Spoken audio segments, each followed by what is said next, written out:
Кто-то ходит за окном и стучится в двери.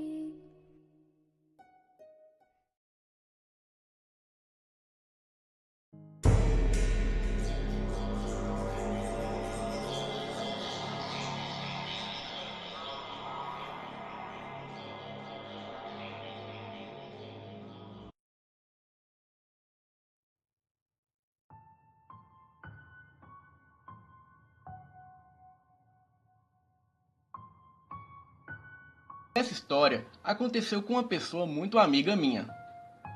E faz mais ou menos 5 anos que isso aconteceu. Esse amigo foi com a família dele para o interior daqui. Lá era um sítio e na frente tinha uma floresta. E os tios dele sabiam dos perigos que tinha lá. Assim que ele chegou, os seus primos foram dizer que existia uma tal de comadre Fulozinha e que ela toda noite aparecia por lá para fazer maldades, como entrelaçar o rabo dos cavalos, afastar as telhas da casa e até amarrar o rabo dos cavalos um ao outro enquanto eles dormiam, entre outras coisas.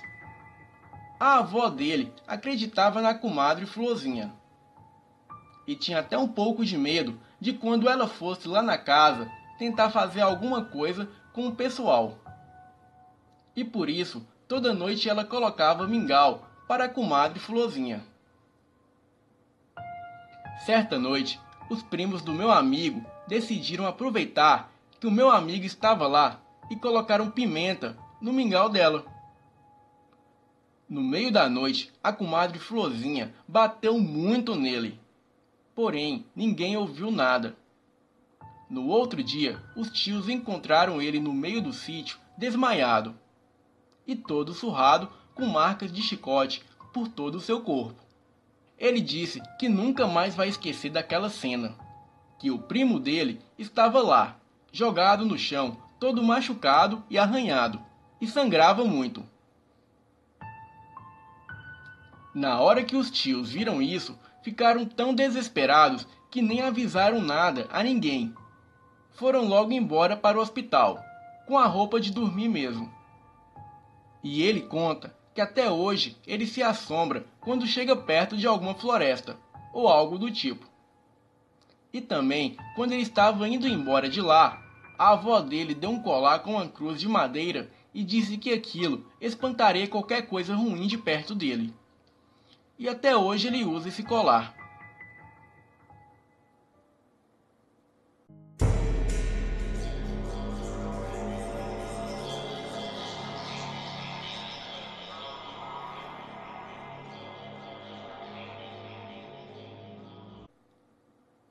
Era uma quinta-feira à noite, e a luz estava cheia, e clareava a noite como o sol clareia o dia.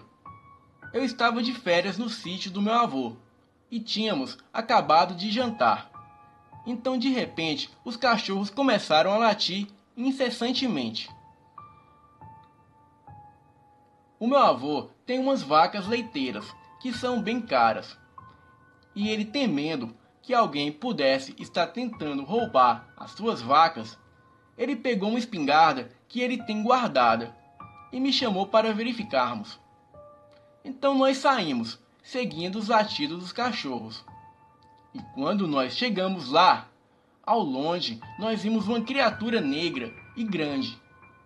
E então achamos que era uma vaca e que os cachorros estavam a atacando. Mas quando chegamos mais perto, vimos que não era uma vaca, pois a criatura ficou em pé. Aquela coisa deveria medir uns 2,40 de altura e era bem larga. A criatura ainda não tinha nos visto, e foi quando meu avô chamou os cachorros e deu um tiro no bicho. E foi quando a criatura soltou um uivo que gelou a minha espinha.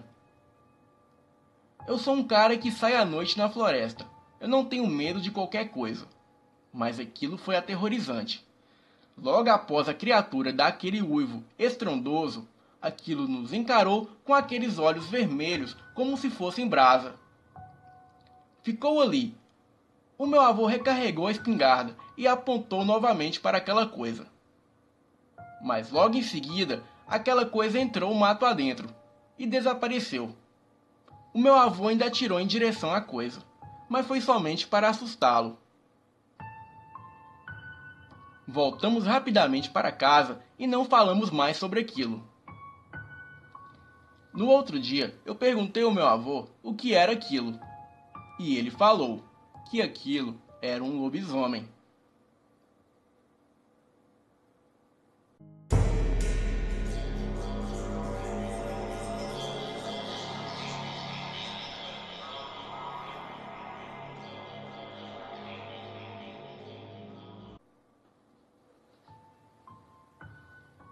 Venho aqui contar um relato que aconteceu ontem à noite com a minha irmã e a minha prima.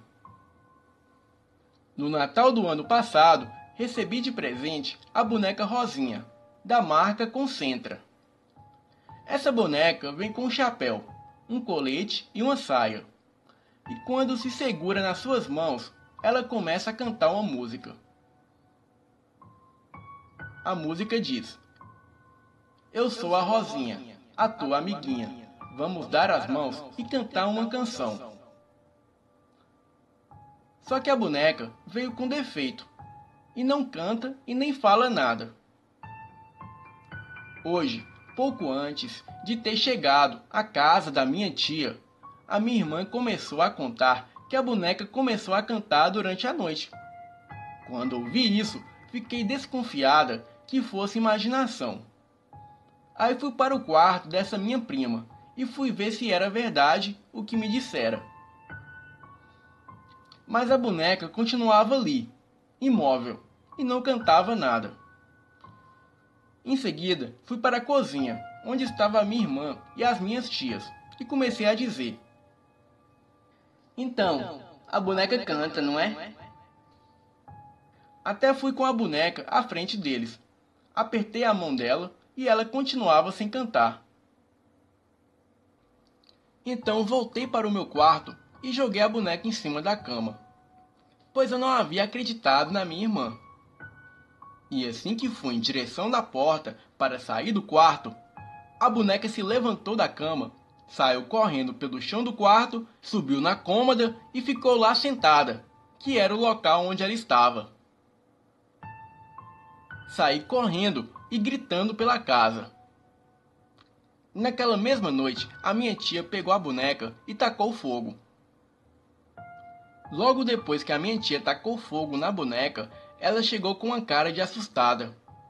E depois de alguns minutos, ela nos contou que enquanto a boneca pegava fogo, ela sorria e cantava.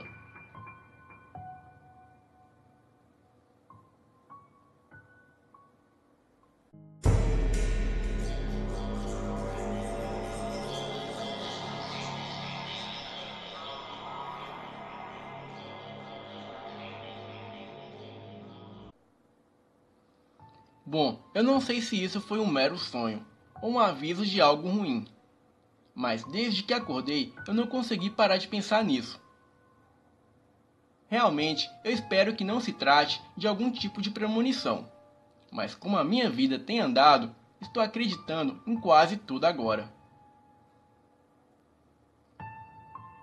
O sonho foi o seguinte: eu estava em um carro com a minha irmã e o meu melhor amigo, que se chama Lucas, e um amigo da minha mãe, que era um motorista. Prosseguimos normalmente até que ele fez um retorno numa pista que parecia com esta aqui na foto. Só que de um lado da pista era um matagal e do outro dava para ver um pouco das casas. Parecia uma BR. E na curva eu logo avistei um flash de luz e do nada me vejo andando na BR com o meu amigo. Logo fico assustado. Olho para frente e vejo o João na frente andando. Olhei para o outro lado e vi o Lucas sorrindo e também andando para frente. Eu percebi que a minha irmã havia sumido, mas quando penso em dizer algo, o Lucas começa a conversar comigo como se nada tivesse acontecido. e ficamos zoando e brincando enquanto tentávamos seguir os passos do motorista. Por um breve instante, eu lembro novamente da minha irmã e olho para trás. E de repente, ocorre outro flash de luz. E me deparo com vários de meus amigos, inclusive o Lucas e o motorista. Eles estavam sentados, olhando para o nada, atônitos. Eu pergunto a eles por que eles estão assim, mas nada me responderam. Por um momento, eu me senti muito angustiado e fiquei pensando: por que eles não me ouvem e não me veem? Eu me perguntava, mas não importava o que eu fizesse, eles não me viam. Era como se eu não estivesse lá. Era como se eu não existisse. Depois de um tempo, chega outra amiga e pergunta: mas o que foi? Lucas logo responde: traumatismo craniano. Eu não estava entendendo mais nada e comecei a me desesperar e a chorar. Antes que eu pudesse terminar de falar, eu vi a minha irmã chorando com uma foto minha. E então não disse mais nada, apenas me derramei em lágrimas. Permaneci ali por muito tempo, calado e em prantos. Em seguida, ouço alguém me chamar de forma bem suave. Acordei desesperado e vi que era minha irmã, e sem pensar duas vezes, eu a abracei bem forte. Ela me perguntou o que houve, e disse que estava na hora de eu a levar para a escola. E foi isso. Sinceramente, eu não sei do que se tratou. Apenas não sei. Eu não tinha comido nada estragado, e não assisti nada de terror, e nem sequer tinha ouvido alguma história de terror antes de dormir. O que será que isso quer dizer? Bom, eu ainda não descobri. Mas essa não foi a única coisa estranha que já me aconteceu. E sim, foi apenas mais uma das coisas estranhas que me aconteceram. Fico até a pensar que talvez isso seja algum mal de família. Se alguém souber o significado, por favor, me ajude a entender. Boa noite.